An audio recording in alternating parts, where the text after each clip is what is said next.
de vous retrouver ou de vous découvrir. Donc moi, je suis, Amélie Fabre-Guité, je suis la fondatrice de Talent Management Group. On a, développé à l'intérieur plusieurs marques commerciales. La première marque, c'est Madircom, qui est une agence de conseil RH et de marketing, et de marque employeur, donc on fait du marketing RH. La deuxième marque, c'est Pim My Career, donc qui est l'occasion de venir aujourd'hui, vous parler, qui nous fait intervenir dans les écoles de commerce, les écoles supérieures pour, parler toute la partie employabilité auprès des, étudiants, mais aussi des alumni. On a également la marque Boost Me Up, qui est une plateforme digitale qui accompagne les plus de 45 ans à retrouver un emploi. Et on a marque PG Coaching, où on fait du développement perso et pro. À côté de ça, je fais aussi, pas mal d'influence, sur LinkedIn, donc n'hésitez pas, on peut se connecter pour, échanger et papoter, tous ensemble. Ça peut être intéressant si vous avez besoin d'un coup de main pour votre carrière de manière générale. Donc aujourd'hui, le thème de ce, webinaire, c'est comment impliquer, ses salariés, comment avoir des salariés impliqués au quotidien, ou comment l'être soi-même aussi, hein. Ça peut être aussi, des sujets qui vont être, importants.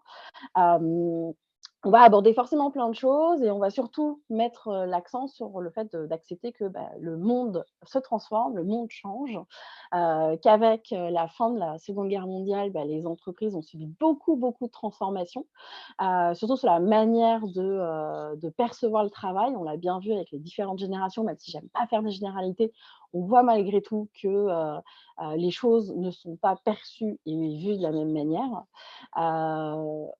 On a eu la mondialisation qui a forcément entraîné, des changements assez majeurs dans la manière, dont les entreprises fonctionnaient, notamment en termes de concurrence et de gestion des ressources humaines et de gestion de la production. Ça a changé énormément de choses. La technologie est passée par là, avec notamment le fait d'automatiser, beaucoup de tâches et de réduire, le travail manuel. Ce qui n'empêche pas qu'on a quand même aujourd'hui des générations qui sont, anxieuses, là où avant on avait des générations qui, quand elles tombaient malades, c'était pour des raisons de santé, des problèmes de dos, plus à la santé physique. Aujourd'hui, on a plutôt un problème lié à la santé mentale, donc la technologie n'a pas forcément amélioré les choses.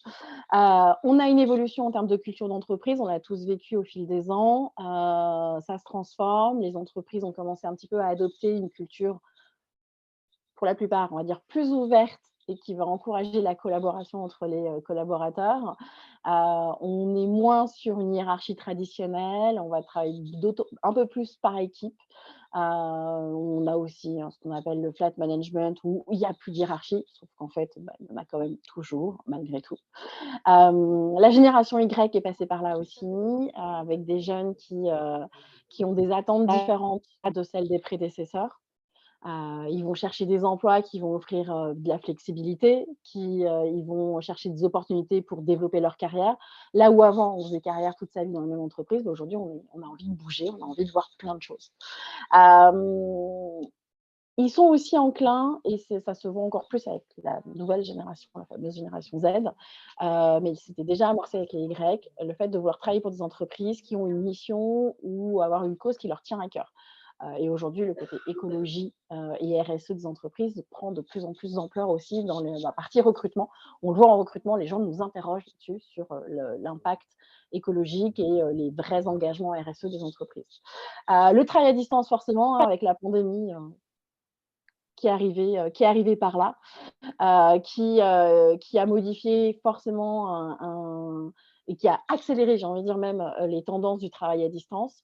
Hem, En France, on a gagné 10 ans par rapport à nos concurrents ou par rapport à d'autres pays qui travaillent déjà en mode hybride et qui étaient déjà, très avancés. Bon, nous, d'un coup, on a été obligés de s'accélérer.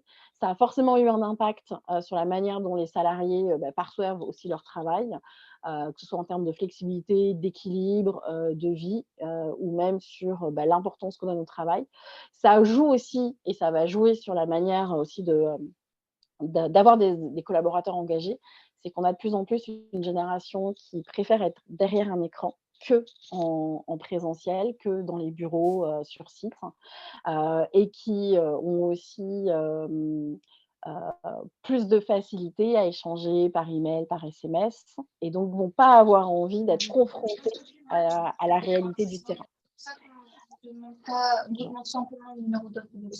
Élise? alors je il y a un petit micro d'ouvert encore. Hop, ça a été coupé, non. On va couper le micro. Ce sera plus simple. Top. Et donc on le voit, c'est des jeunes qui, ont peur de la confrontation aussi, et ont du mal à aller, échanger, parler avec leur manager et ça peut avoir forcément un impact et ça a forcément un impact sur la manière dont on peut les impliquer, la manière dont ils vont se sentir impliqués aussi au quotidien. Donc ça, c'est plein de choses. Les salariés d'aujourd'hui vont chercher de la flexibilité, vont chercher de la «facilité» entre guillemets, et dès qu'il y aura une contrainte, vont avoir tendance à partir. Ça, c'est quelque chose qu'on retrouve de plus en plus et c'est ce que beaucoup de RH rencontrent comme, difficulté au quotidien. On a eu le phénomène de la grande démission dont on a beaucoup entendu parler, surtout, durant l'année, 2021. C'est forcément, la pandémie a contribué, clairement à ça. Les gens ont commencé à avoir une nouvelle façon de travailler, ont pris un peu clairement conscience de l'importance qu'on peut avoir un équilibre entre la vie perso et la vie pro. Et donc, de plus en plus, se sont mis à partir. Cette tendance a été observée en France. Alors, ça a beaucoup marché sur le marché américain et anglo-saxon. En France, ça a été observé dans les secteurs beaucoup de la restauration, de l'hôtellerie, des services, ce genre de choses. Mais il y a une enquête qui a été menée récemment par le cabinet de conseil Mercer, qui a quand même remarqué que 26% des salariés français envisagent aujourd'hui de quitter leur emploi.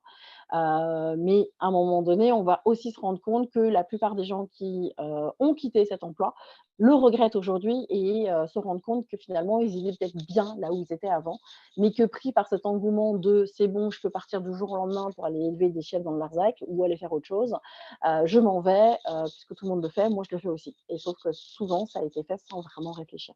Donc là, on a aussi un gros travail à refaire aussi, et même les gens eux-mêmes, à bien réfléchir, parce que ça a provoqué cette grande démission, beaucoup de turnover, des vagues d'absentéisme et des vagues de démission. Les gens sont beaucoup moins attachés aujourd'hui au travail et à l'entreprise.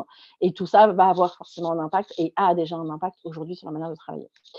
C'est pas forcément une question de génération, même si je vous en ai déjà un petit peu parlé. On a différents types de générations, hein. On a donc les baby boomers qui sont nés entre 46 et 64, qui sont eux très souvent motivés par leur travail et qui valorisent les relations interpersonnelles.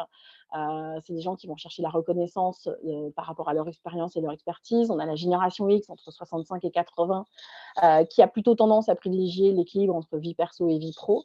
Ils vont chercher cette flexibilité aussi en matière d'horaire et de travail, mais ils sont aussi à l'écoute des besoins en matière de formation. Donc, c'est aussi une génération qui a envie d'être formée, mais qui n'est pas forcément d'entreprise. Génération Y, donc 80-96, nos fameux millennials, qui sont très motivés par le développement perso et pro, qui vont rechercher un travail qui va leur permettre de s'épanouir, mais aussi de progresser, qui sont friands forcément de technologie et qui attendent beaucoup des entreprises de ce côté-là. La nouvelle génération qui arrive, la génération Z, donc à partir de 80, alors certains disent 95, moi j'aurais dit presque 97, jusqu'à 2010, parce qu'après 2010, c'est les alphas. On reprend la boucle. Qui sont, alors effectivement, qui vivent avec le numérique, avec le digital, mais qui n'ont pas forcément les codes professionnels qui vont avec, qui sont prêts à bouger, qui ne sont pas du tout fidèles aux entreprises, qui pensent, qui sont, pour le coup, ça va être une génération qui va être à la fois très égoïste pour sa carrière, mais très orientée communauté et impact sociétal. Donc j'ai envie de dire, il y a deux types de monde qui s'affrontent un petit peu et qui cherchent, parce qu'ils ont vu l'impact qu'a eu la génération X et Y, qui cherchent vraiment à imposer cet équilibre vie perso, vie pro, et ça va impacter énormément de choses. Donc en fait, l'objectif, c'est de se dire, OK, dans cette entreprise aujourd'hui dans laquelle on a forcément toutes ces générations qui travaillent ensemble. On a encore des X, on a encore des Y, on a encore des Z, et il va falloir prendre en compte les besoins et les attentes spécifiques de chacune de ces générations. Alors après, on peut être un X et avoir les mêmes attentes qu'un Y, hein, c'est fluctuant, c'est de manière globale. Et l'objectif pour les entreprises, ça va être aussi d'offrir des avantages. Alors, c'est inévitable, de la flexibilité, de la reconnaissance toujours, de la formation, de l'accès à de la technologie de pointe, parce que si on travaille encore avec des vieux outils, ça ne va pas plaire aux gens et ils ne vont pas rester. C'est aussi la possibilité de contribuer à des causes à la fois sociales et environnementales, parce que c'est des choses qui sont prises de plus en plus à cœur aujourd'hui. Et ça va être aussi de favoriser une communication ouverte et transparente, même si ce n'est pas toujours évident, entre les différentes générations. Et l'objectif, c'est toujours de comprendre leurs attentes, de répondre à leurs besoins de manière le plus adaptée. Parce que forcément, un collaborateur à un autre n'a pas les mêmes besoins, n'a pas les mêmes attentes, que ce soit en fonction de son âge, en fonction de son statut, en fonction de son éducation, de ce qu'il vit à l'instant T. Chacun va avoir des envies totalement différentes. Et c'est ça aussi, à un moment donné, c'est quand on est manager et qu'on veut impliquer ses collaborateurs, c'est arriver à bien les comprendre et arriver à bien s'adapter à eux. Même si on aimerait qu'ils s'adaptent aussi à nous en contrepartie, mais ce n'est pas toujours le cas. Donc là, je vais vous partager plusieurs pistes de réflexion qui va vous permettre justement d'envisager un petit peu tout ça. Première piste, c'est aussi de reconnaître que l'intelligence vient aussi du terrain. Pour impliquer des salariés, si on veut améliorer l'efficacité à un moment donné dans l'entreprise, c'est aussi de reconnaître et de valoriser ce qui vient du terrain. Parce que les gens qui y travaillent, que ce soit dans des ateliers, dans des magasins, dans des usines, peu importe, dans des bureaux, ils ont une connaissance pratique et précieuse des produits, des clients, des processus globaux de l'entreprise. Et en fait, c'est les écouter, prendre en compte leur expérience pour pouvoir améliorer encore plus ce genre de choses. Donc, ça va être d'impliquer les salariés dans les processus de prise de décision. À ce niveau-là, ça va être important. Ils vont pouvoir faire remonter de l'information. Ça va être de les encourager à partager cette connaissance. On le voit de plus en plus, les entreprises, quand on a des collaborateurs qui s'en vont à la retraite, il n'y a pas forcément cette transmission de savoir. Et donc là, ça va être aussi important de l'envisager, se dire, OK, il y en a des gens qui maîtrisent les choses, il va falloir à un moment donné leur permettre de l'évoquer, de les écrire. Alors, il y a beaucoup d'entreprises qui tournent des vidéos avec leurs collaborateurs qui sont les sachants de l'entreprise pour justement perdurer cette connaissance. Et ça va être, si on arrive à créer des environnements de travail où les salariés vont se sentir à l'aise pour communiquer, pour partager leurs expériences, partager leurs ressentis et ils transmettent peut-être à d'autres ou simplement faire remonter des informations, ça va forcément les impliquer davantage dans leur travail. Et en fait, c'est une question de psychologie d'une certaine manière. C'est que plus on arrive à trouver les éléments qui peuvent impacter les collaborateurs, plus ils vont se sentir engagés et plus ils vont se sentir impliqués dans la vie de l'entreprise. Le fait d'offrir des formations et des programmes de développement, que ce soit personnel ou professionnel, c'est aussi reconnaître la valeur de chaque collaborateur. Aujourd'hui, dans l'entreprise, clairement, les profils seniors, donc les profils qui ont plus de 45, 50, 55 ans, sont ceux qui ont le moins accès à la formation dans l'entreprise. C'est-à-dire qu'on part du principe que parce qu'ils ont 50, 55 ans, ils n'ont plus besoin de se former. Alors qu'en fait, si, ce sont des générations qui ont envie de continuer à se former et qui ont besoin de continuer à se former. Et donc ça aussi, c'est des choses à prendre en considération. OK, c'est bien sympa de miser beaucoup de formations sur toutes les nouvelles recrues qui arrivent parce qu'il faut que rapidement elles soient opérationnelles. Mais un collaborateur qui est là depuis, peu importe depuis combien de temps il est là, mais qui a déjà 50, 55 ans, a aussi besoin d'avoir accès à de la formation. Et ça va permettre aussi de mieux améliorer les compétences du collaborateur, de mieux gérer sa carrière, de mieux gérer son départ, de mieux gérer son maintien dans l'emploi s'il a 50 ans, 55 ans. Et ça évitera de nombreux départs volontaires ou pas de l'entreprise. Reconnaître et récompenser les contributions des salariés. Le fait de créer des programmes de reconnaissance pour les salariés qui apportent des idées innovantes, qui améliorent des process, qui apportent une valeur ajoutée à l'entreprise, c'est aussi reconnaître et mettre en avant leur intelligence, leurs capacités et leurs compétences. Et en fonction du besoin, toujours la même chose, en fonction du besoin du collaborateur, peut-être qu'il va simplement avoir envie de donner son avis de temps en temps, peut-être qu'il a envie d'obtenir une formation, pardon. Et d'autres vont simplement avoir besoin d'être reconnus, d'avoir un titre ou quoi que ce soit au sein de l'entreprise. Pardon. On va prendre un petit peu d'eau avant de mourir étouffée. Je veux bien, merci. Et ça, c'est des choses, plus vous allez connaître et comprendre les besoins des entreprises, plus ce sera facile, des collaborateurs, pardon, plus ce sera facile de pouvoir vous adapter. Si à chaque fois je meurs en plein direct, ça va pas le faire. Si vous avez des questions, n'hésitez pas, hein, j'ai le chat juste à côté. Donc ou si vous voulez même ouvrir votre micro, vous avez le droit. Ça, c'est la première piste qui pour moi est pour le coup importante. Pour ça, ça va être le fait d'identifier les collaborateurs qui au sein de l'entreprise, bah, créent de la valeur. Merci. On vient à ma rescousse. Il y a différentes manières d'arriver à identifier les collaborateurs qui apportent de la valeur au sein de l'entreprise. Hem, on a le fait dans votre chaîne de processus au sein de l'entreprise, se dire: «OK, à chaque étape de l'entreprise, qui est la personne qui potentiellement a le plus de connaissances? Qui participe le plus, à telle activité?» Et se dire: «OK, ça c'est tel référent, tel référent, tel référent». Et donc potentiellement, ce sont des collaborateurs qui apportent et qui créent de la valeur. Donc une fois qu'on a identifié un peu le processus clé de l'entreprise, bah, on va essayer de cartographier tout ce processus. Donc on va se dire: «OK, on identifie, on a le process, on identifie les personnes qui sont, positionnées à chaque process. On identifie potentiellement derrière aussi les activités qui vont être à haute valeur ajoutée, c'est-à-dire que, les activités qui vont générer le plus de valeur pour l'entreprise. Alors, souvent ça peut être lié à la vente, mais ça peut être aussi lié à la logistique, à la production, peu importe. On va derrière identifier les collaborateurs qui sont impliqués dans cette activité qui apporte de la valeur. Et on va évaluer la performance de chaque collaborateur. Et en identifiant à chaque fois ça, que ce soit les collaborateurs de la zone de création de valeur, eh ben, on va pouvoir comprendre les compétences et les connaissances qui sont essentielles pour la production de ces produits ou la fourniture d'un service, peu importe.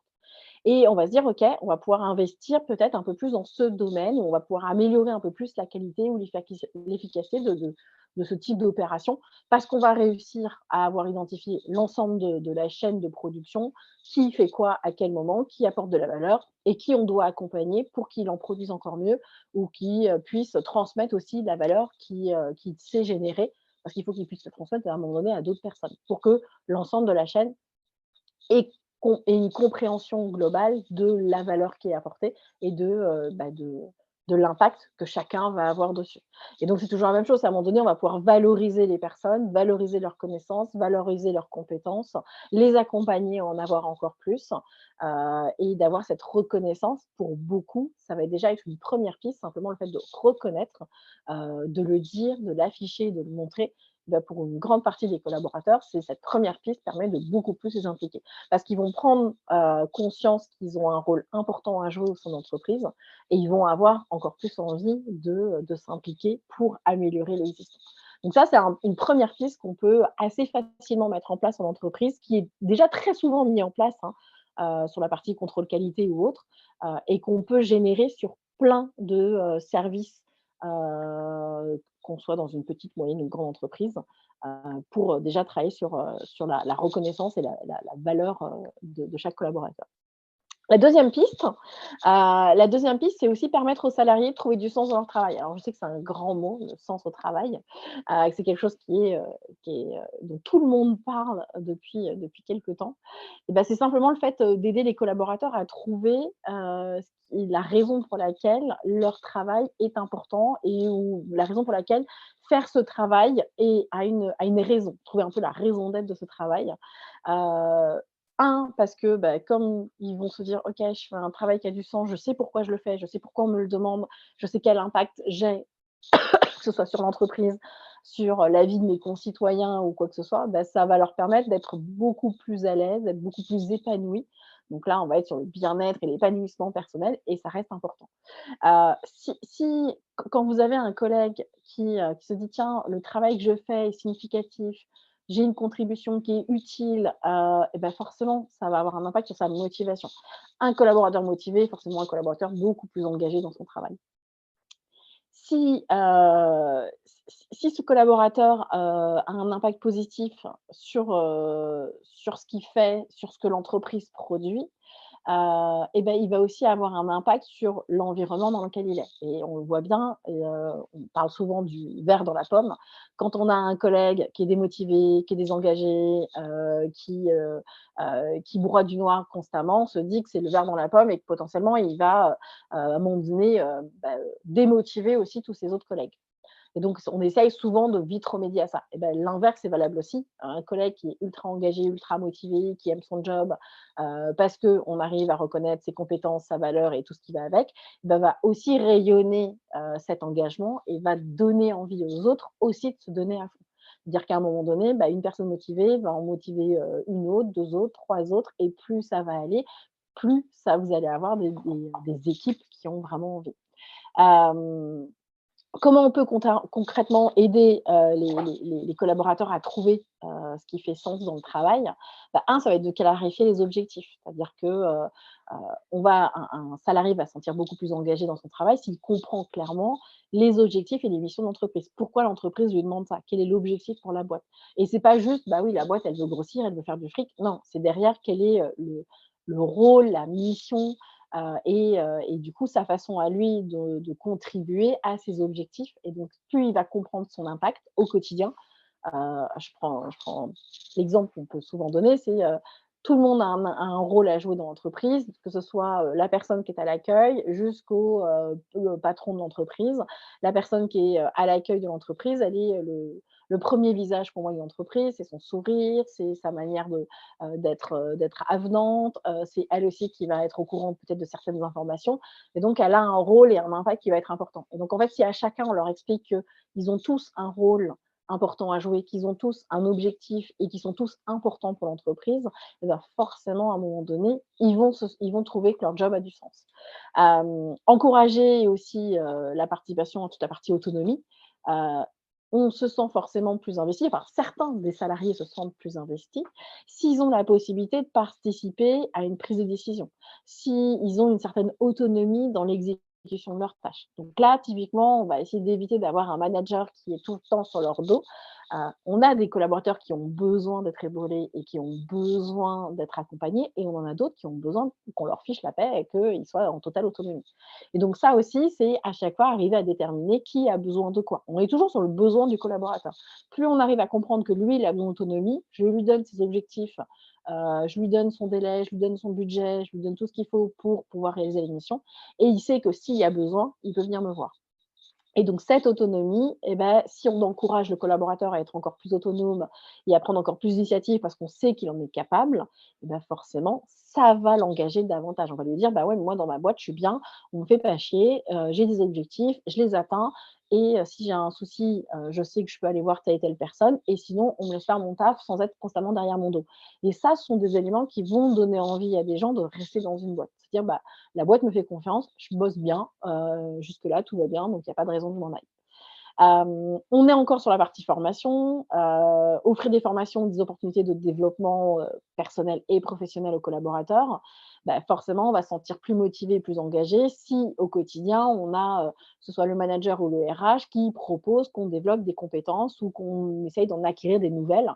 Parce qu'en termes de mobilité aussi demain dans l'entreprise, on peut aussi envisager ça, de se dire: «Beh, voilà, tel collaborateur a aujourd'hui telle compétence, si on le forme sur telle chose, il pourrait évoluer vers tel type de métier ou il pourrait, changer de service. Est-ce si c'est quelque chose que la personne souhaite parce que, on s'est rendu compte que c'est une personne peut-être qui s'ennuie, qui a envie de bouger, mais plutôt qu'elle ait envie de bouger à l'extérieur de l'entreprise, ben, on peut peut-être essayer de l'accompagner pour qu'elle ait envie de bouger à l'intérieur de l'entreprise.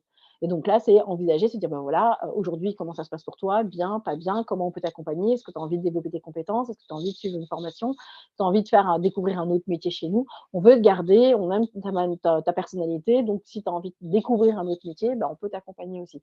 Ça, c'est aussi le rôle à la fois du RH et du manager, de se dire: «Bah, je ne vais pas tout faire pour garder les collaborateurs chez moi, mais je vais aussi faire pour que la mobilité puisse, fonctionner dans l'entreprise» parce que, bah, la mobilité, ça va permettre aussi de, rafraîchir les connaissances, les compétences, de motiver les troupes et d'avoir entre guillemets «du sang neuf» à chaque fois au sein de l'entreprise, tout en ayant toujours le même panel de candidats puisque c'est de la mobilité, on ne va pas aller chercher ailleurs. Donc en plus, on réduit aussi les budgets. Reconnaître et récompenser la performance, ça fonctionne toujours, hein. C'est, dès lors qu'on va, leur donner une prime, leur donner un prix, ou quoi que ce soit, qu'on va les valoriser à travers la com interne et ben, ça aussi, c'est des choses qui va être appréciées et qui va permettre d'avoir des collaborateurs, bah, plus épanouis dans leur travail. Favoriser une culture d'entreprise positive, bah, c'est, aussi, c'est, partager, les valeurs de l'entreprise, C'est une communication, vraie, j'ai envie de dire. Donc c'est pas juste, de la marque employeur, qui est visible à l'extérieur, mais qui est pas réalisée en interne.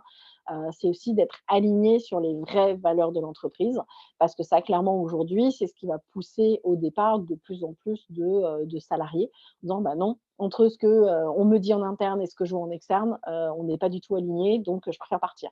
Et aujourd'hui, même si vous avez des salariés qui peuvent se retrouver en difficulté, beaucoup vont préférer partir plutôt que de rester dans une boîte dans laquelle ils ne sont pas alignés.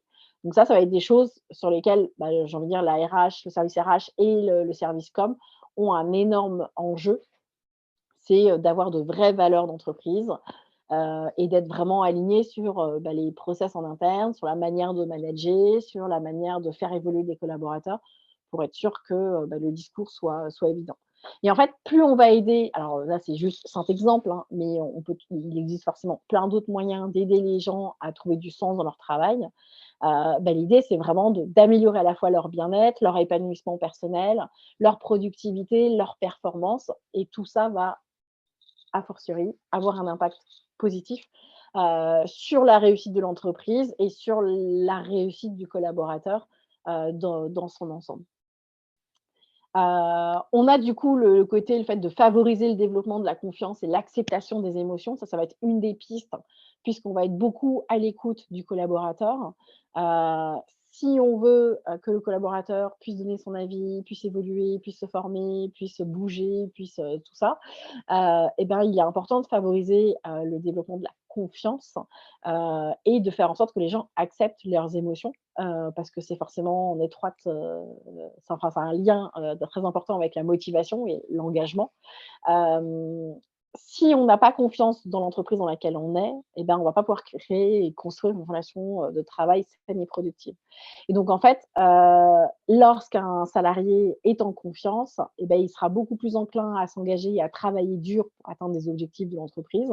En revanche, s'il sait que sa direction, son management, n'a pas du tout confiance en lui, et ben, il aura pas du tout envie de s'engager parce qu'il sera pas du tout motivé, et c'est logique, c'est évident, et c'est pourtant, ultra important. Et reconnaître tout ça, c'est aussi permettre, et encourager les salariés à exprimer leurs émotions au travail. Je crois que c'est la semaine dernière où j'ai fait un post sur LinkedIn où je parlais de la colère. Est-ce qu'on peut accepter la colère en entreprise? Oui, on peut tout à fait l'accepter. Hem, Alix vous parlait justement d'un webinaire sur la communication non violente, et ben, ça va en faire, partie, parce que forcément, on va essayer de former, d'encourager les gens, d'être sur de la communication non violente au sein de l'entreprise, et de se dire: «Bah, voilà, j'accepte tes émotions, tu as le droit de m'en parler, tu dois même, partager tes émotions en entreprise, mais tu dois aussi avoir, des collaborateurs, un management qui est à l'aise avec ça et qui a été formé à la communication non violente pour justement accompagner le collaborateur à poser des mots sur ce qu'il ressent pour arriver à trouver la solution, la plus efficace pour lui permettre d'être à nouveau motivé et engagé dans l'entreprise». Et ça, c'est des choses qui sont, essentielles à mettre, en formation interne, clairement. La CNV, la communication non violente, plus on va favoriser ce champ de, la confiance, reconnaître les émotions, ça va créer un environnement de travail beaucoup plus positif et beaucoup plus productif, et du coup, les salariés seront beaucoup plus enclins, à dire les choses, à vivre les choses, et du coup, à être motivés au quotidien dans leur travail. Parce qu'ils vont se dire: «Bah, OK, je peux de temps en temps être triste, je peux de temps en temps être en colère, je peux de temps en temps ne pas être d'accord, mais j'ai autour de moi des gens qui l'acceptent et qui m'écoutent, et je peux poser les choses et je peux me faire recadrer aussi de cette manière-là avec la communication non violente, pour améliorer, bah, le process interne, et l'objectif étant toujours, si on a des collaborateurs qui sont, impliqués et engagés, bah, d'avoir une performance globale de l'entreprise, hein. On cherche à réduire l'absentéisme, on cherche à augmenter la productivité, on veut améliorer, cette rétention des salariés, et donc forcément, ça fait partie de, les écouter, et de les respecter. Enfin, en tout cas, c'est ce qu'aujourd'hui, la j'ai envie de dire, la plupart des gens recherchent quand même au sein d'une entreprise. Est-ce que ça va jusque-là? N'hésitez pas, hein. Je vous vois bien sage derrière vos écrans. On continue. Piste numéro 3. La piste numéro 3, on va être sur, le fait d'encourager l'initiative des managers de proximité qui ont pour moi un rôle ultra important. Parce que plus vous allez avoir des managers qui vont être là pour aider à améliorer vraiment, bah, l'implication des salariés et ça de plusieurs manières. Donc on a la proximité et connaissance de l'équipe. Alors j'ai envie de dire, on tourne toujours autour des mêmes sujets, hein, mais c'est vraiment important. Les managers de proximité, donc vraiment les plus proches, des collaborateurs, ce sont eux qui vont avoir une meilleure connaissance des équipes, que les cadres qui sont, au niveau supérieur, dans la hiérarchie. Ils travaillent avec les collaborateurs, ils travaillent avec eux au quotidien. Donc en fait, ils peuvent comprendre leurs besoins, ils peuvent comprendre leurs motivations, et plus on va les encourager à leur proposer des initiatives pour améliorer cette implication des salariés, et plus ça va être facile aussi de répondre, aux besoins et aux attentes de chaque membre de l'équipe. Donc ça va être aussi de leur laisser la possibilité d'agir. Ça va être aussi le fait d'améliorer l'environnement de travail. On le sait, les managers de proximité, ils ont un impact direct sur l'environnement, pardon, de travail de leurs collaborateurs et donc on va aussi les encourager, j'arrive plus à parler, les encourager à améliorer cet environnement. C'est-à-dire de créer un cadre, beaucoup plus propice à l'implication et à la motivation des salariés. Donc c'est aussi les écouter et de les accompagner sur comment ils peuvent améliorer cet environnement de travail. Comment ils peuvent faire en sorte que leurs collaborateurs soient beaucoup plus engagés, beaucoup plus impliqués, beaucoup plus motivés. Et donc, c'est eux qui sont au quotidien, à côté d'eux, qui vont pouvoir vous dire: «Bah, voilà ce qui me remonte, ce qu'on me remonte du terrain, voilà ce qu'on me dit, donc voilà ce dont j'ai besoin». Et ça va être important. Renforcer l'engagement, forcément. Encourager l'initiative, de tous ces managers, ça va renforcer aussi leur envie, d'être engagés auprès des salariés. Hem c'est les premiers interlocuteurs, hein, donc ils sont au courant d'énormément de choses, de la vie, perso et pro des gens.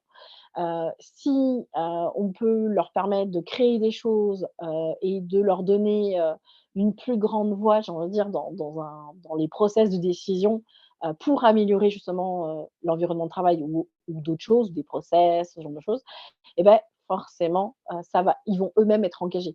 Il y a rien de pire qu'un manager qui est désengagé lui-même parce que sa direction, sa hiérarchie ne l'écoute pas et ne lui permet pas de réaliser les choses sur le terrain, alors qu'il est lui-même sur le terrain et qu'il sait ce dont le terrain a besoin. Donc de temps en temps, ça fait aussi du bien de se dire: «Bah non, en fait, la vérité vient parfois du terrain», en disant: «OK, on a des collaborateurs qui recherchent ça, qui ont besoin de ça. On va expérimenter, on va essayer, on va leur donner l'occasion d'eux et on va analyser pour voir si effectivement c'était ce dont ils avaient besoin, s'ils ont réussi à formuler, véritablement justement leurs besoins ou si on doit les accompagner là-dessus. Ça va augmenter aussi la motivation. Plus vous allez avoir des managers qui peuvent contribuer, à prendre des initiatives, plus ça va augmenter aussi la motivation des salariés parce qu'ils vont se dire: «OK, mon manager propose des initiatives, mon manager propose des solutions, mon manager peut faire des choses, a la possibilité», que ce soit, alors ça peut être plein de choses, hein, ça peut être de la formation, ça peut être, on parlait tout à l'heure de récompenses, on parlait d'évolution de carrière, ça peut être plein de choses. Et bien, si le manager a vraiment les mains, libres pour prendre ce genre d'initiative, ça va aider les salariés à se sentir valorisés et motivés. Parce que ça va forcément améliorer, leur engagement et à la fois leur performance au travail. Et donc ça, ce sont des petites choses qu'on peut facilement, mettre en place. Pour ça, il faut arriver à prendre en compte les différents leviers de motivation. Heu, je parle de motivation et de compréhension des besoins, des collaborateurs depuis le départ. Et c'est vrai que si on n'arrive pas à comprendre ce qui motive les gens, on peut pas actionner les bons leviers. On a notamment, alors je crois que je vais vous en partager 7. On a notamment la reconnaissance, et la valorisation. C'est-à-dire que vous avez des salariés qui, pour être motivés, ont besoin que leur travail soit reconnu et soit valorisé. Donc ça va être simplement de les féliciter, hein, ça peut être juste, «Bravo, bravo Mathieu, pour tel truc». Ça peut être, d'obtenir une promotion, ça peut être d'obtenir une prime, peu importe. Mais ils ont besoin d'avoir cette reconnaissance, et cette valorisation de leur travail. Ça peut être simplement lors d'une réunion, le fait de féliciter les personnes pour le travail qu'ils ont réalisé. Vous avez des grands groupes qui utilisent la technique des kudos, qui fait qu'en fin de réunion, tout le monde doit remercier ou féliciter quelqu'un pour une action qu'il a réalisée dans la semaine. Et la réunion doit se terminer comme ça. Ah, ben, je remercie un tel qui m'a aidé sur tel dossier. Ah, je remercie un tel qui m'a permis d'aller discuter ou rencontrer telle personne qui m'a fait avancer dans tel projet. Et l'idée, c'est bah, de travailler cette reconnaissance et cette valorisation pour que ça devienne presque bah, inné et évident. Mais en même temps, ça va travailler. Comme c'est un des leviers de motivation, ça va être important de l'utiliser. Euh, Deuxième levier de motivation, c'est aussi les opportunités de développement. C'est-à-dire les salariés qui peuvent être motivés lorsqu'ils ont la possibilité de se former, de progresser dans leur carrière. Donc, dès lors que vous leur proposez des formations, alors que ça peut être en e-learning, en présentiel, comme vous voulez, ça peut être des MOOC, ça peut être de leur offrir un MBA, ou si on sait que c'est un collaborateur qui a pas suivi beaucoup de formations quand il était jeune, bah, c'est peut-être aussi lui proposer l'opportunité de faire une VAE, peut-être pour reconnaître justement son expérience et ses compétences à travers un diplôme. Ça peut être aussi ça qui peut être intéressant et qui peut être un levier de motivation en disant bah ouais, c'est quand même cool, l'entreprise reconnaît ma valeur et du coup, ils sont prêts à m'accompagner dans le cadre d'une VAE pour que mes compétences soient valorisées dans le cadre d'un diplôme. Donc ça peut être ce genre de choses. Troisième levier, ça va être l'autonomie. Ben, on a des salariés qui, eux, ont besoin de pouvoir prendre des décisions ou d'être autonomes dans l'exécution des tâches. Donc, c'est aussi avoir une cartographie un peu des collaborateurs et se dire, OK, tel salarié a besoin de ça, tel salarié a besoin de ça. Je sais sur qui je dois être le plus présent et à qui je peux lâcher un peu l'affaire en disant, bah, lui, je sais que pendant 3 jours, si je ne lui parle pas, c'est pas grave, je sais qu'il est autonome et qu'il fait son boulot. Autre levier, c'est le travail stimulant. Tout le monde n'est pas à la recherche de ça. Mais vous avez quand même des salariés qui, eux, pour être motivés, pour être impliqués, ils ont besoin d'être sur des projets qui vont les stimuler. Ça va être les stimuler en termes de compétences ou de connaissances. C'est-à-dire qu'ils ont besoin de réfléchir constamment. Donc, c'est peut-être aussi des gens qui, en fonction du métier sur lequel ils sont, on doit peut-être envisager aussi de les bouger pour leur dire, bah, c'est peut-être une personne qui a besoin, elle, d'être stimulée intellectuellement constamment. Donc, je ne peux pas la mettre sur un métier qui est un peu plan-plan, entre guillemets, et qui demande tout le temps la même chose. J'ai besoin de la mettre sur un métier qui va la stimuler. Donc, je dois lui trouver des missions qui la stimulent tout le temps. Donc, je peux aussi envisager avec elle de la mobilité pour la mettre justement sur un travail beaucoup plus stimulant parce que je sais qu'à ce moment-là, elle sera beaucoup plus percutante et beaucoup plus performante. Et donc, ça aussi, ça va être un des leviers qu'il faut arriver à dénicher chez les collaborateurs. Bon, on a forcément la rémunération, hein, comme levier de motivation. La rémunération, les avantages, sociaux, beaucoup, pour beaucoup, ça reste un levier de motivation important, même si beaucoup d'enquêtes disent: «L'argent ne fait pas tout». Oui, l'argent ne fait pas tout quand on en a, mais quand on n'en a pas, l'argent reste malgré tout important. Donc, la rémunération est quand même le critère numéro 1. On le voit bien à travers les offres d'emploi. Aujourd'hui, tout le monde veut, connaître la rémunération, sur les offres d'emploi. Donc c'est bien la preuve que ça reste un critère, important, même si, certains disent le contraire. Sixième critère, c'est l'environnement de travail. Bah oui, ça va être aussi un levier de motivation. Est-ce qu'on permet, de faire du télétravail? Aujourd'hui, c'est des questions qui sont très demandées en entretien, savoir combien de jours de télétravail on a droit. Où est-ce qu'on travaille? Comment sont les bureaux? Est-ce que je suis dans un bureau fermé? Est-ce que je suis dans un open space? Est-ce que l'entreprise nous fait travailler dans des coworking différents si c'est possible? Si je suis en déplacement, comment l'entreprise m'accompagne? Voilà, tout ça, ce type d'environnement que les gens, pour eux, ça peut être un levier de motivation. Dire: «Bah, moi, je suis content quand j'ai un bureau fermé, et que je vois pas mes collègues». Voilà, ça peut être un levier de motivation. Et d'autres, c'est: «Bah, non, moi, j'ai besoin d'échanger, donc j'ai besoin d'être sur un plateau». OK. Et donc, il faut aussi pouvoir adapter ça en fonction des personnes. Et le septième levier de motivation, qui apparaît de plus en plus, c'est la culture d'entreprise, parce qu'en fonction, si le salarié se sent, proche, des valeurs, et de la culture de l'entreprise, il va se sentir, bah, du coup, beaucoup plus motivé. Il va se dire: «Bah, ouais, c'est une entreprise qui me ressemble, donc j'ai envie d'y participer, donc j'ai envie d'y travailler». Et ça, dès lors qu'on arrive à dénicher, à déceler surtout tous ces leviers de motivation des salariés, des collaborateurs, on va pouvoir ajuster et on va pouvoir dire: «OK, pour tel collaborateur, c'est ça qu'il faut. Pour tel collaborateur, c'est ça qu'il faut». Et c'est aussi des leviers de motivation à arriver à déceler au moment des entretiens. C'est-à-dire que quand vous recrutez des personnes, bah, si vous arrivez à déceler leur levier de motivation, vous allez pouvoir savoir si oui ou non cette personne, elle va être faite pour travailler dans votre secteur, dans votre service, avec vos équipes, ou si au contraire, il faudrait plutôt l'envoyer vers un autre métier ou un autre service, ou si elle n'est pas du tout faite pour votre entreprise. Et ça, si on arrive à déceler rapidement les leviers de motivation, et ben, c'est ce qui va aussi permettre, de réussir les entretiens, de motiver les gens à rester, et éviter, les turnovers et les démissions ou les licenciements ou autres. Donc ça va être des choses qui vont être pour le coup, très importantes. 4e piste, la 4e piste, c'est le, développement managérial, toujours très important. On peut même parler de, co-développement managérial. C'est, une méthode qui va être utilisée pour, impliquer les salariés dans le processus de prise de décision et pour les aider à résoudre les problèmes qui sont souvent liés au travail. Et en fait, ça va permettre aux salariés de partager leurs expériences, leurs connaissances, leurs compétences pour trouver des solutions, aux problématiques, aux défis qu'ils vont rencontrer dans le cadre de leur travail. Et donc ça, ce côté co-développement managérial, peut être utilisé dans plein de situations pour impliquer les salariés.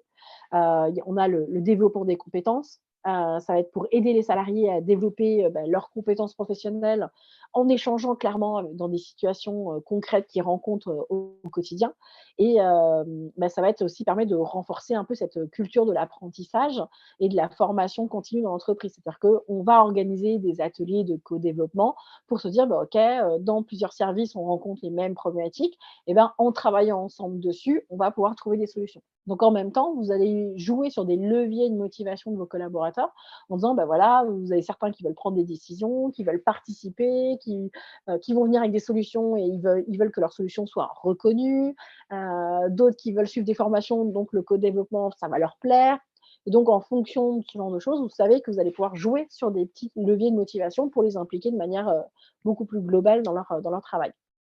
Le codev, forcément, ça va aider à résoudre des problèmes, hein, c'est un peu l'optique quand même au départ, de pouvoir résoudre des problèmes qui soient, forcément liés au travail et on va pareil encourager la collaboration, le partage d'expériences, pour identifier, toutes les solutions un peu créatives pour résoudre un problème. Ça va favoriser aussi le leadership, partagé.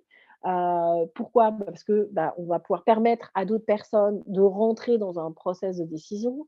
On va permettre, à chacun d'être encore plus, comment je veux dire? De renforcer un peu ce lien d'appartenance à l'entreprise.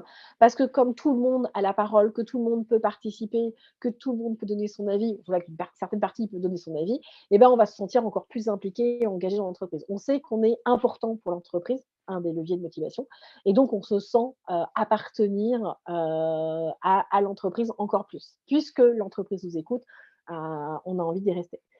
Ça renforce la cohésion d'équipe, c'est assez évident. Le fait de, créer comme ça, que ce soit des ateliers, des mini-formations, des workshops, peu importe le nom qu'on y met, le fait de pouvoir partager, échanger, on apprend à découvrir les autres et donc on apprend aussi à vivre et à travailler ensemble et c'est ce qui va aussi renforcer du coup toute cette cohésion d'équipe. Donc le co-développement managérial est une des solutions pour cette piste-là, qui permet vraiment de travailler et d'améliorer l'implication des collaborateurs. Donc, on en a parlé, hein, le fait de mettre en place un cadre de travail et de l'évaluer. Hem, Quand on fait une séance de co-développement, on peut avoir, des salles de réunion équipées avec du matériel audiovisuel, on peut avoir, des outils collaboratifs en ligne pour faciliter les échanges à distance, hein, aujourd'hui on a du Teams, on a du Zoom, bon après beaucoup d'entreprises utilisent Slack ou Discord pour pouvoir échanger aussi, et ça aussi, ça va être important de mettre en place c'est toujours un cadre de travail, pour se dire, comment on peut échanger facilement entre les entreprises. Et pour, évaluer, l'impact que va avoir toutes ces réunions de co-développement, ça va être aussi de, mesurer les compétences acquises par l'ensemble des participants, voir si au quotidien, ils ont pu, faire d'autres choses différemment, mieux. C'est aussi évaluer, la performance sur le terrain, recueillir forcément des feedbacks, hein, après un atelier, après un workshop. On va leur demander: «OK, comment vous avez trouvé? Est-ce que vous allez pouvoir, mettre en pratique ce qu'on a vu pendant cette séance de co-développement?» Et il y a plein de choses qui existent. C'est notamment chez Total, ils ont mis en place un programme de co-développement, alors principalement pour les cadres et en fait, les séances de co-développement, elles sont animées par des coachs professionnels et l'objectif, c'est vraiment d'améliorer les compétences de gestion des cadres. Chez L'Oréal, c'est pareil, il y a un groupe de co-développement qui a été fait pour les managers en interne. Et l'objectif, c'est de viser vraiment à favoriser les échanges entre les managers parce que c'est les accompagner pour qu'ils arrivent à mieux comprendre les problématiques que rencontre l'entreprise. Ça peut être ça. Je sais que chez, Danone, les séances de co-développement, alors c'est pareil, alors c'est souvent mis pour des cadres, hein, dans les grands groupes, ce qui est dommage. Je pense que aussi le le le 1er niveau, hiérarchique pourrait y avoir droit aussi. Mais en tout cas, voilà, chez Danone, les séances de co-dev, c'est, animé, ils ont des facilitateurs en interne, et l'objectif, c'est d'améliorer, pareil, la compréhension des enjeux stratégiques de l'entreprise. Chez BNP, on est plus orienté sur la performance et le changement, donc dans leurs séances de co-développement. Donc après, il existe plein de structures et d'entreprises qui font des séances de co-développement. Je sais que chez IBM, leurs séances de co-développement, elles sont beaucoup plus organisées pour améliorer la communication interne et la collaboration entre et avec les managers. Donc les séances de co-développement sont vraiment centrées là-dessus. Et donc après, c'est pour ça qu'on peut les faire sur, tout ce qu'on veut, que ce soit avec des coachs en interne ou des coachs en externe, et c'est ça aussi qui peut être intéressant sur la partie, co-développement. Et on joue sur plein de leviers de motivation des collaborateurs. Donc finalement, avec quelques petites séances, on peut les engager encore plus. 5e piste, c'est aussi d'aller, directement, contacter les salariés, leur demander leur avis. Bah oui, demander de l'aide à ses salariés, bah, ça peut aussi faciliter leur implication dans l'entreprise. Ça va renforcer forcément le sentiment de valorisation et d'appartenance des salariés. Puisqu'on va leur demander de l'aide, on va leur dire qu'on est coincé sur tel projet, sur telle stratégie, qu'on n'arrive pas à y aller, et qu'on leur dit: «Bah, est-ce que toi tu as des idées? Est-ce que tu voudrais nous aider là-dessus?» Et ben l'entreprise va montrer qu'elle fait confiance justement à ses salariés, qu'elle reconnaît leur expertise et leurs compétences. Ça va renforcer, bah, ce sentiment d'importance et ce sentiment d'être utile à l'entreprise, de pouvoir contribuer à la mission de l'entreprise. Donc, on voit derrière quels sont tous les leviers de motivation qu'on peut utiliser. Ça va forcément stimuler l'échange, parce qu'on va échanger autour de connaissances au sein de l'entreprise.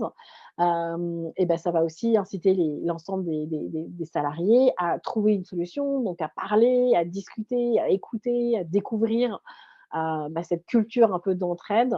Ça va aussi, rassurer énormément de collaborateurs qui vont se sentir beaucoup plus engagés. Le fait de, demander de l'aide, ça va aussi permettre d'identifier des opportunités d'amélioration, hein, dans l'entreprise, très clairement. Parce qu'à un moment donné, les salariés vont avoir des idées, ils vont voir les choses avec des perspectives un peu différentes sur la façon de résoudre un problème ou d'améliorer un process interne, et le fait de leur demander un avis, de leur demander un coup de main, et ben, justement, ils vont peut-être voir des nouvelles idées, de nouvelles perspectives auxquelles on n'avait pas pensé. Donc ça va aussi stimuler, bah, toute cette innovation, au sein de l'entreprise. Faire des webinaires quand on est malade, c'est pas une bonne idée.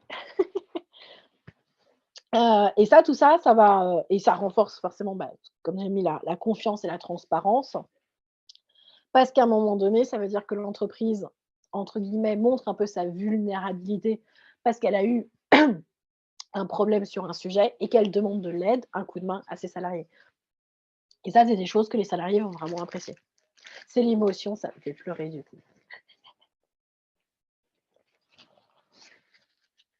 Et vous voyez à chaque fois, en fonction des thématiques, qu'il y a toujours des leviers de motivation totalement différents, hem et qu'on ne peut pas attendre la même chose de tous les salariés, mais que si on arrive à se dire: «OK, lui c'est tel levier, lui c'est tel levier», et ben, on sait quoi lui proposer à quel moment et les manières de proposer.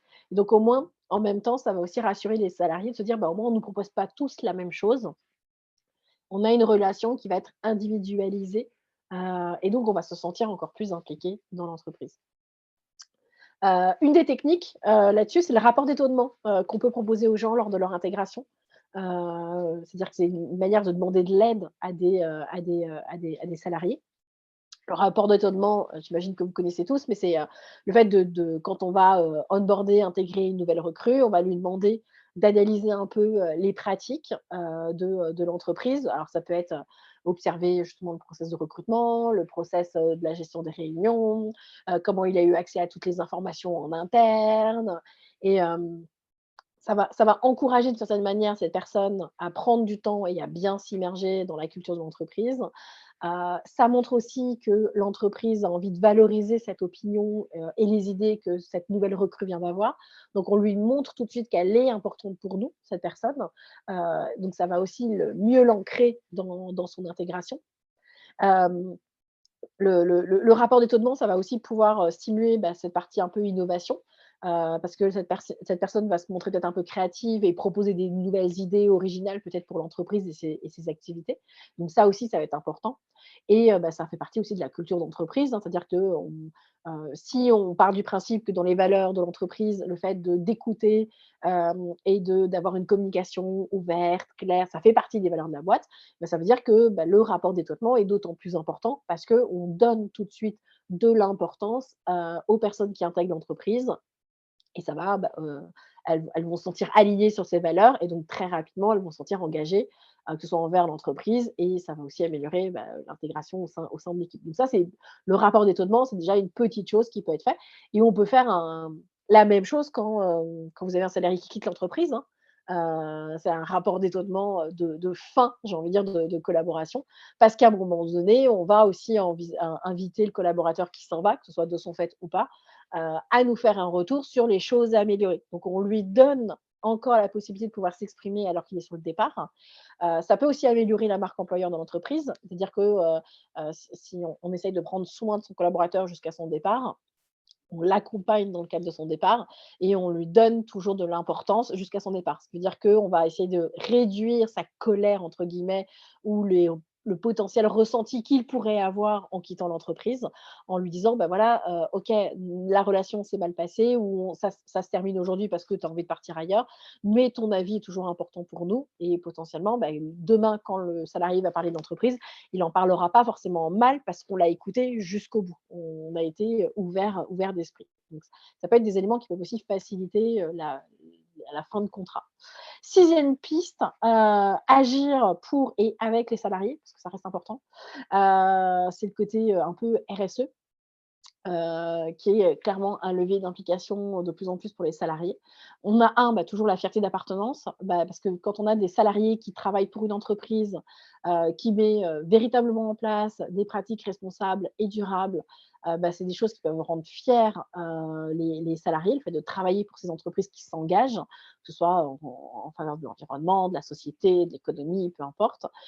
Et cette fierté d'appartenance, bah, va renforcer leur engagement envers l'entreprise et leur motivation, à contribuer justement à un peu à ce succès. Ça va être la participation, le fait de mettre en place des projets RSE, bah, peut impliquer aussi les salariés dans des actions concrètes, hein. Ils ont peut-être aussi envie de participer activement à des initiatives, alors ça peut être, on voit des entreprises qui proposent des programmes de recyclage, des actions de bénévolat, de mécénat, peu importe et bah, tout ça, ça va renforcer leur engagement et leur motivation à s'engager, à s'investir au sein de l'entreprise. Le côté transparence aussi, la vraie transparence toujours.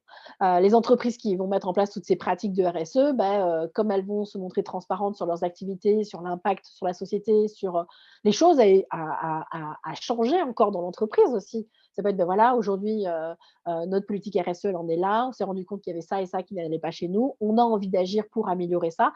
On a aussi besoin de votre aide pour le faire. Et ben, on agit sur plusieurs pistes, sur le fait de demander de l'aide, aux collaborateurs et sur ce côté transparent où on leur dit clairement ce qui va et ce qui ne va pas et sur les choses qu'on a envie d'améliorer et ben, ils vont se sentir d'autant plus, impliqués et ils vont apprécier ce côté, honnête et transparence.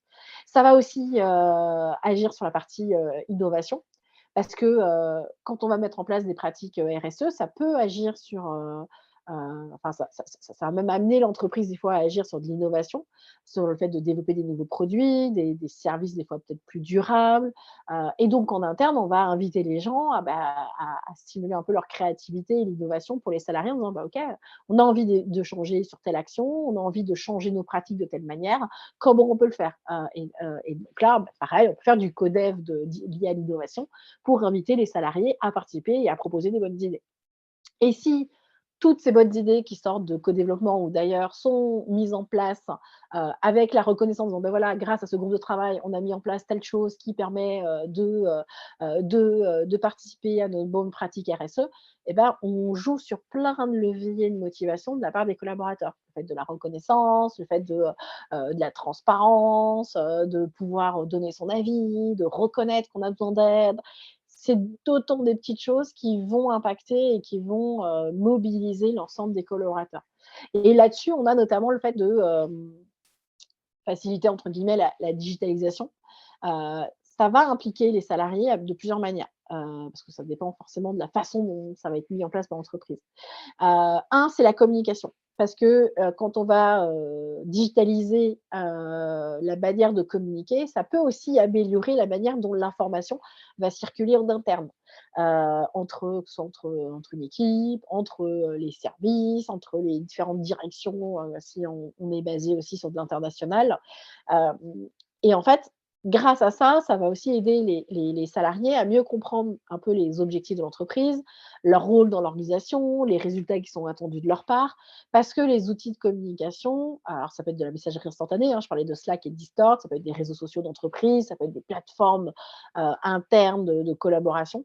Et ben, l'échange, d'informations va circuler beaucoup plus facilement. Alors, paradoxalement, on a quand même beaucoup d'entreprises qui nous disent: «On communique sur plein de choses» et à chaque fois les salariés nous disent qu'ils ne sont pas au courant. Alors, il y a peut-être trop d'afflux d'infos, de communication, mais c'est de trouver aussi les canaux sur lesquels les gens vont être le plus réceptifs. Donc c'est pour ça que des fois des canaux internes, alors on a toujours le fameux affichage dans les entreprises, mais des outils, digitaux peuvent aussi faciliter la communication. Moi, j'ai vu des entreprises qui utilisaient des petits, logiciels pour que, quand un salarié ouvrait sa session sur son ordinateur, il y avait un petit message d'actualité qui s'affichait avec un petit, «Le saviez-vous?» Et en fait, à chaque ouverture de session, il y avait un nouveau «Le saviez-vous?» Ce qui permettait à l'entreprise de mettre en avant une action ou, quelque chose qu'elle réalisait et elle se disait: «Bah, ouais, mais les gens disent ne pas savoir, donc du coup, le seul moyen qu'on a trouvé, c'est de le mettre en ouverture de session».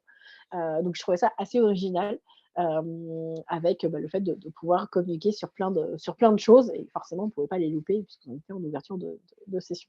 On a aussi la formation.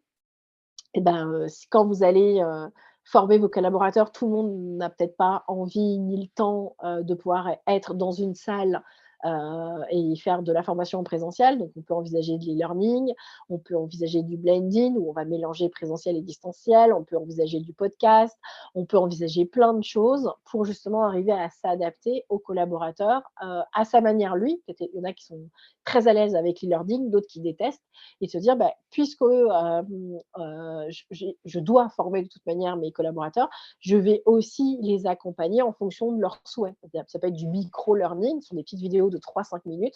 Donc on sait que ça, sur le temps d'une pause ou sur de la petite formation, on peut accompagner le collaborateur à continuer à apprendre, à se former et à découvrir des choses via du micro-learning. Donc ça, c'est des choses qui peuvent se mettre aussi en place. La digitalisation, elle peut aussi aider les salariés à être plus autonomes dans leur travail parce qu'ils vont accéder à des informations et des outils en ligne, sans forcément, chercher à se déplacer et encore plus si eux-mêmes, c'est, je sais pas, imaginons des commerciaux, itinérants qui doivent bouger sur toute la France et ben s'ils ont accès à des choses via le cloud, via des outils digitaux, c'est quand même beaucoup plus facile plutôt que de se trimballer avec, une mallette, remplie de documents, papier. Et ça, c'est des choses qui vont être importantes. Donc, il faut aussi former à cette digitalisation, hein, c'est important. D'accompagner pour les rendre autonomes, c'est aussi de les rassurer là-dessus. Il y a aussi toujours une grande crainte de la part de beaucoup de collaborateurs, de ne pas savoir où chercher, comment chercher. Aujourd'hui, la grande mode, c'est d'être tous sur Notion pour, pouvoir se créer des petits wikis, perso et de pouvoir, tout gérer, à distance de cette manière-là. Donc on peut avoir des bibliothèques de données internes, utilisées, avec Notion, que ce soit en version gratuite ou payante. Donc voilà, il existe plein d'outils, que ce soit pour accompagner, former, faciliter, pour accompagner l'ensemble des collaborateurs avec, autour de la digitalisation. Et puis, bah, la reconnaissance, hein, à travers, hem, heu, à travers les outils. Alors ça va être, de la reconnaissance effective du travail réalisé par les collaborateurs. Alors il y a les badges, il y a on peut faire des systèmes de j'avais vu ça dans une entreprise où, en fonction des actions réalisés par les collaborateurs, ils gagnaient, c'est un peu comme s'ils jouaient sur un jeu en ligne et en fait, ils gagnaient des points et donc ils pouvaient avancer et évoluer un peu sur, leur développement personnel. Donc c'était une action de formation qui était proposée dans ce cadre-là et donc en fait, si, c'est pour inciter les salariés à aller, réseauter avec, d'autres, collaborateurs de l'entreprise, pour inciter les salariés à aller discuter avec leurs chargés, RH de justement des mobilités, au possible et ben, en fait, il y a eu tout un parcours gamifié dans l'entreprise et en fait, à chaque action que réalisait, le collaborateur, il gagnait des points, un peu comme des points de vie, sur un jeu, qui lui permettaient d'accéder à des données, à des informations, à ce genre de choses. Donc voilà, c'était des petites choses qui peuvent aussi, faciliter, le heu, l'échange avec les collaborateurs. Voilà un petit peu toutes les pistes, que je pouvais un peu vous proposer pour arriver à engager d'autant plus les collaborateurs, les avoir avec beaucoup plus d'impact. Hem, Après, est-ce que c'est vraiment un nouveau rapport au travail? Parce que, on se rend compte qu'il y a quand même toujours des choses qui reviennent, quelles que soient les générations. La recherche de sens, l'autonomie, la formation continue, le travail en équipe, l'équilibre de vie, l'écoute et la considération. Ça reste des choses qui sont malgré tout très importantes. Hem et on peut interroger des gens qui ont, 20 ans, 40 ans ou 60 ans et on se rend compte que c'est quand même des choses qui reviennent constamment. Donc on est quand même assez tous alignés là-dessus. Après, on n'a peut-être pas tous envie de la même chose au même moment. C'est-à-dire que, bah, quand on rentre dans l'entreprise, on n'a peut-être pas envie d'avoir la formation continue tout de suite. On a peut-être plus envie d'avoir de l'autonomie, le travail en équipe. Puis peut-être qu'à 40 ans, on va avoir envie de se former parce qu'on a peut-être envie de chercher autre chose. On va peut-être aussi chercher un peu plus, d'équilibre, de vie. En fait, tout dépend un peu de chacun, mais on sait qu'à un moment donné, on va toucher sur ces 6 points, alors que ce soit, l'un après l'autre, plusieurs en même temps. C'est ce qui rend aussi le côté, difficile et complexe, pour une entreprise, pour un service RH, pour, les managers. Se dire: «OK, comment je peux accompagner mes collaborateurs à être beaucoup plus engagés et impliqués?» Sachant qu'ils ont tous des envies, des besoins, et des leviers de motivation, différents. Mais c'est ce qui rend aussi ce challenge passionnant, c'est de dire, bah, plus j'apprends à les connaître, plus j'apprends à savoir quels sont leurs leviers de motivation ou leurs besoins, plus je vais pouvoir répondre à ces besoins et éviter ce désengagement un peu massif qu'on peut avoir dans les entreprises. C'est aussi une question de code. On s'en rend compte nous, dans les écoles de commerce ou autres. Hem on est alors notamment sur les nouvelles générations, on a été sur une génération, enfin, je veux pas polémiquer là-dessus, mais on est quand même sur des générations qui sont pas si curieuses que ça, et qu'il va falloir, à qui il faut apprendre à être curieux. Mais j'ai envie de dire, c'est comme pour tout, c'est le cycle de la vie d'une certaine manière. C'est-à-dire qu'à un moment donné, on arrive sur le marché, on démarre dans une entreprise et ben, ce rôle de mentorat, ça peut aussi permettre d'accompagner et de faciliter l'engagement et la motivation, des collaborateurs. C'est de mettre en place des programmes de mentorat, et ou de reverse mentoring comme on veut, pour que tout le monde puisse apprendre de tout le monde et qu'on puisse les accompagner sur l'apprentissage des codes de l'entreprise, que ce soit de la curiosité intellectuelle, que ce soit, de la communication, ce soit, de l'ouverture d'esprit, ce soit sur plein de choses, heu, souvent quand même très liées un peu aux soft skills. Bah, on sait que c'est un travail qui est à faire en continu, et qu'il ne faut pas lâcher. Il ne faut pas partir avec le principe que parce qu'ils ont tel âge ou tel âge, ils ont forcément, ces soft skills ou ces connaissances et qu'en fait, c'est un travail à faire sur du long terme. Je terminerai sur une petite image que j'aime beaucoup, empruntée de Saint-Exupéry, parce qu'au-delà d'un phénomène, générationnel, c'est plus une époque qui est en train de se remettre en cause. C'est un peu une évidence. Les événements qu'on vit aujourd'hui, ces changements de pratiques, ces, nouveaux comportements qu'on voit arriver dans l'entreprise, c'est pas que le symptôme vivant d'un monde qui est en profonde mutation. C'est quelque chose qui vient vraiment perturber les codes de la société, les codes de l'entreprise. On sait que les règles du jeu ont changé, que les règles de l'entreprise changent, et que, aujourd'hui, quand je vous parlais du du manager de proximité, pour moi, c'est vraiment un manager coach et en fait, c'est vraiment son nouveau rôle pour moi du manager, qui doit être là pour savoir, écouter, pour savoir respecter, pour savoir considérer l'ensemble de ses équipes. Hem Parce que finalement, quand on met ça mis bout à bout, le fait d'être écouté, respecté et considéré, c'est quelque chose qui est valable toutes générations confondues. Et qu'aujourd'hui, si on arrive à mobiliser les collaborateurs au travail, c'est aussi leur donner un peu les clés de la boutique. C'est de dire: «Bah, on vous fait confiance, on vous écoute, on vous respecte, on vous considère, donc on va pouvoir bosser et avancer ensemble». Et ça, c'est si on arrive à le comprendre et si on arrive à le mettre en place, bah, on va voir arriver ces nouveaux modes de fonctionnement et on va voir arriver cette nouvelle culture, dont on a besoin dans l'entreprise et qui va alors j'aime pas cette expression et pourtant je vais l'utiliser, qui va remettre de l'humain au centre de tout, mais c'est de revenir, je dirais plutôt ça, c'est revenir au bon sens, vous savez ce bon sens paysan qu'on avait qu'on a eu un temps et qu'on a un peu perdu, de se dire: «Bah oui, en fait, on a tous envie des mêmes choses dans une entreprise, on a tous envie d'être écoutés, on a tous envie d'être respectés, on a tous envie d'être considérés». Et en fait, si on revient sur cette base, et ben, on va pouvoir, y arriver. Et si on redonne les clés au manager de proximité, les clés de ce manager coach, et ben, on va pouvoir le faire. Et pour ça, on a tous besoin de se remettre en question, on a tous besoin de se former et on a tous besoin d'y arriver pour, pouvoir faire perdurer, l'entreprise. C'est beau ce que je viens de dire. Je vous mets ici quelques petites choses, comme ça vous l'avez en toile de fond. Les 20 actions, pour mieux, impliquer les salariés. C'est un petit peu tout ce qu'on a vu, aujourd'hui, mais comme ça vous avez un peu le récap, de tout ce webinaire. Et puis, bah, hésitez pas, hein, parce que du coup j'ai parlé, mais tous écouter religieusement sans m'interrompre. C'est à votre tour maintenant. Si vous avez des questions, que vous soyez d'accord, pas d'accord. Moi, j'adore quand vous êtes pas d'accord parce que ça permet de créer la discussion justement. C'est ça qui peut être sympa. Parce que certains veulent nous partager des petites choses.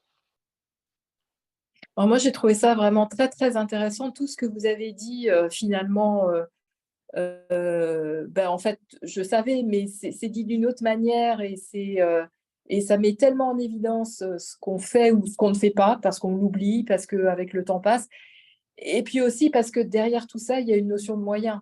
Vous avez parlé, tout à l'heure de grands groupes et c'est vrai que quand on regarde tout ça, moi personnellement, ça me donne plein, plein d'énergie pour faire des tas de choses, mais c'est vrai que quand on est des entreprises où les moyens sont très, très limités, forcément on est sélectif Ouais. sur non pas ce qu'on doit faire, mais sur ce qu'on peut faire. Et ça, c'est une vraie difficulté. J'aurais ça comme commentaire à faire. Donc, merci pour tout ça, parce que franchement, c'était top. Avec plaisir. Et deuxième point, je trouve que là où c'est difficile, c'est quand vous avez un collaborateur qui finalement est, comment dirais-je, ni peu engagé, ni contestataire, ni en fait. Qui est, j'allais dire, un peu, vous voyez, le fil plat là. Et vis-à-vis de ce collaborateur, je trouve que c'est extrêmement difficile de trouver les leviers de motivation, justement. Voilà les deux choses que que j'avais envie de dire à l'issue de votre intervention. Merci encore. Bah, avec grand plaisir. Merci, pour ce partage d'expérience. Effectivement, les moyens, c'est important. Après, je sais qu'il existe plein de petites choses qu'on peut faire au quotidien sans forcément avoir des gros moyens. Mais au-delà des moyens, c'est aussi d'avoir la possibilité de le faire. Il y a ça aussi. C'est pas forcément des moyens, financiers, ça peut Tout être à aussi des fait. moyens humains, des moyens techniques. Le temps joue aussi, beaucoup, dans ce cas-là.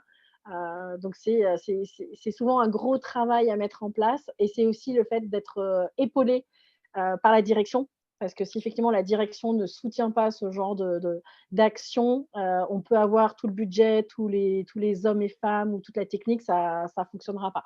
Et on a beau le dire et le répéter, mais effectivement, il faut que ça vienne quand même d'en haut. Même si on peut y avoir une envie, une volonté qui vient de la base, si le haut ne l'entend pas et ou s'en fiche, parce qu'il y en a plein qui, on l'a tous vu, hein, dans des entreprises, on vous donne des gros budgets pour faire plein d'actions, mais ça reste un peu juste de la com. Et on se rend compte que sur le terrain, ça ne bouge pas beaucoup. Bon, bah, on sait que ce ne sera pas efficace. Et ce genre d'entreprise, on voit de plus en plus les gens se désengager parce qu'ils se rendent compte que c'est du bullshit. Euh, Donc ça, c'est effectivement compliqué. Et quand on a un collaborateur qui est un nini, j'aime bien cette expression, le nini, et ben, effectivement, on peut envisager un accompagnement, un coaching. Des fois, on peut faire venir, des coachs de l'extérieur, sauf si on en a en interne, pour le faire accompagner et travailler avec lui sa motivation. Donc pour voir un petit peu, qu'est-ce qui va ou qu'est-ce qui ne va pas au quotidien. Parce que des fois, ça peut être c'est peut-être un nini, mais parce qu'il a peut-être des problèmes perso ou il a peut-être d'autres choses dans sa tête ou parce qu'il y a quelque chose qu'il n'arrive pas à dire. Et d'avoir quelqu'un qui vient en externe, des fois, ça peut aider la personne à se dévoiler ou à se révéler si elle se rend compte qu'elle passe à côté de quelque chose. Parce que des fois, vous pouvez avoir des ninis qui ne savent pas que ce sont des ninis. J'adore vraiment cette expression. Et l'idée de les accompagner pour qu'ils se rendent compte que ce sont des ninis, en disant attention, tu es un nini, donc fais gaffe, tu pourrais finir de telle et telle manière, ou en tout cas les aider à percevoir ce qu'ils sont. Ça peut être aussi intéressant. Et puis sinon, si, après, j'ai envie de dire, ce que je dis souvent à mes étudiants, hein, l'entreprise, elle n'est pas là pour faire de la garderie. Elle est quand même là pour avoir des collaborateurs qui ont envie et qui produisent hein, malgré tout. Donc à un moment donné, si le nini, malgré tout ce qu'on emploie, n'arrive pas à se transformer et à trouver sa place, c'est peut-être qu'il n'est pas à sa place dans l'entreprise et dans ces cas-là, il faut l'accompagner pour en sortir. Mais du coup, on va travailler un offboarding aux petits oignons pour ne pas le lâcher. On va dire comme ça peut souvent arriver, c'est hop, on te vire ou on te met au placard. Non, là, l'idée, c'est de lui dire, OK, on voit bien que tu n'es pas à l'aise chez nous, ça ne va plus, tu es plus efficace, on t'accompagne pour partir de là. Ouais. Mais c'est pareil, il faut les moyens, il faut le temps, il faut l'humain, il faut la technique, il faut tout ça. Il faut tout ça. Ouais. Après, c'est toujours la même chose dans la partie RH ou les managers, vous n'êtes pas des magiciens. Hein. Si vous n'avez pas les outils, si vous n'avez pas les hommes et les femmes pour le faire, si vous n'avez pas le budget, c'est compliqué. Donc, et c'est ce qui peut aussi créer beaucoup de tensions. C'est quand on a des équipes, ils disent ouais, mais on n'a pas les budgets, on n'a pas les équipes, comment on fait quoi. Et là, effectivement, c'est arriver à faire remonter l'information là-haut. Quoi. C'est souvent ce qui est le plus difficile. Ouais.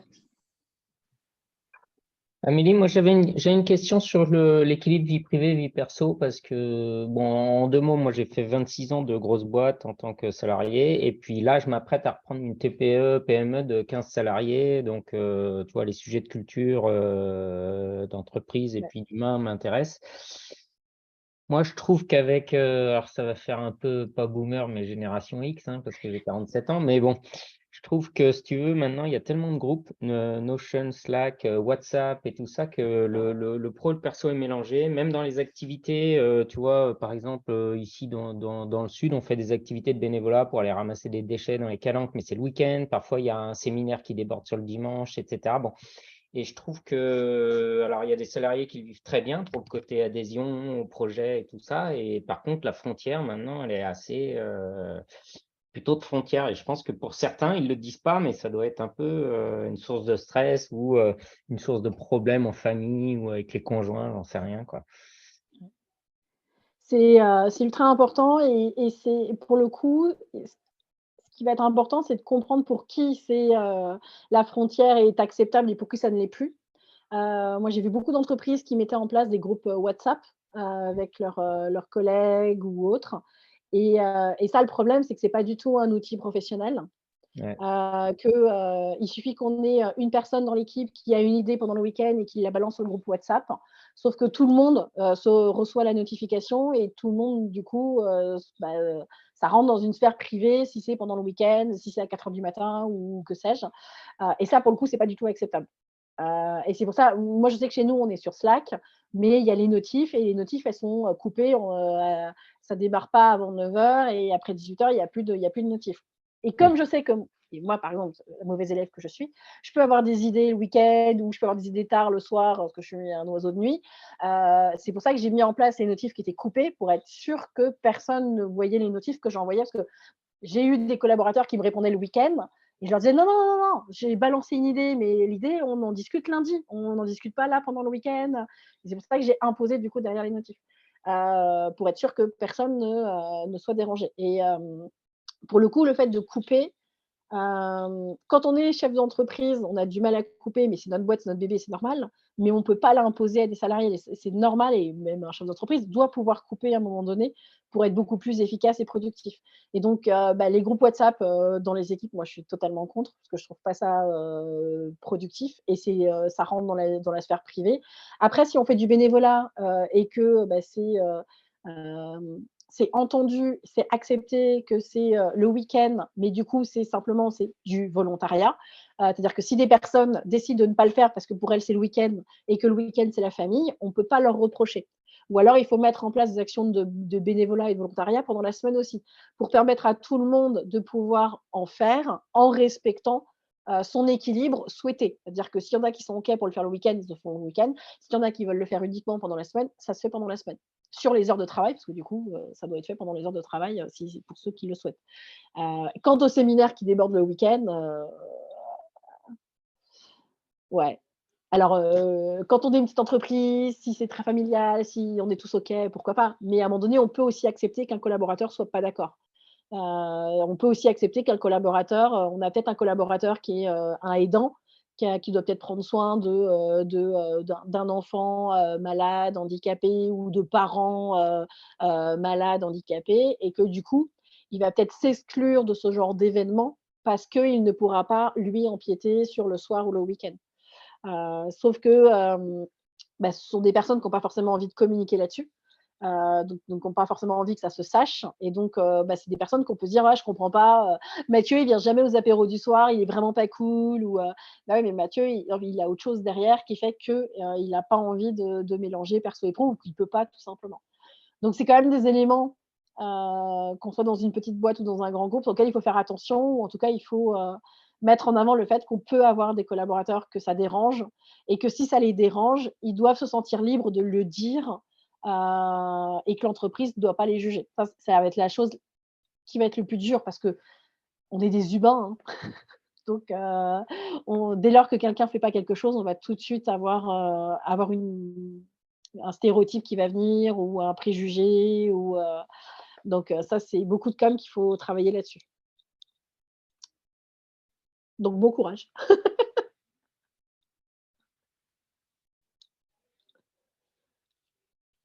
Nicolas est toujours parmi nous.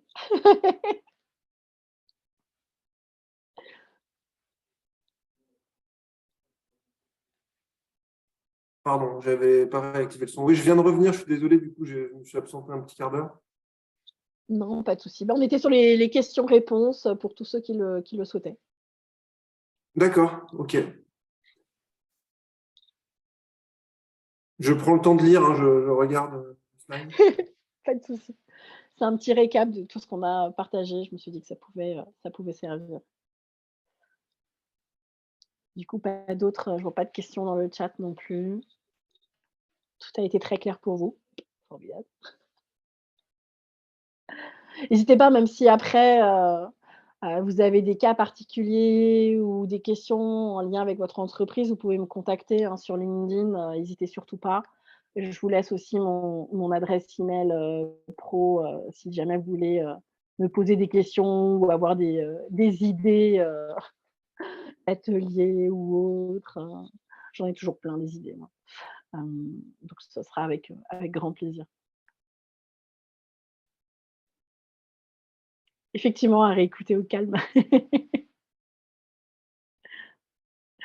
Eh ben, écoutez, hein, je ne vais pas vous retenir plus, hein, si vous n'avez pas d'autres questions. Un grand merci à tous. Merci pour votre participation, nos échanges et votre assiduité à ces webinaires. Et puis, Merci. rendez-vous en replay, hein, pour le coup, et à dans un mois pour des prochains sujets. Merci, bon Merci à après-midi. tous. Au revoir. Au revoir.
Amélie, t'es là encore?